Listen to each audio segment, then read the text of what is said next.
ఎన్ని డబ్బులు అయితే అనే ఆలోచన, ఎంత లోన్ తీసుకోవాలి, ఎట్లా మూట కట్టుకోవాలని చూస్తారు.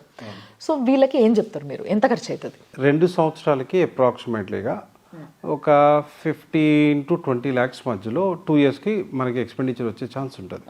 ట్రంప్ వచ్చిన తర్వాత అంటే వర్క్ చేయటం కుదరదు, పార్ట్ టైం అనే కాన్సెప్ట్ ఇంకా కన్ఫర్మ్ కాలేదు.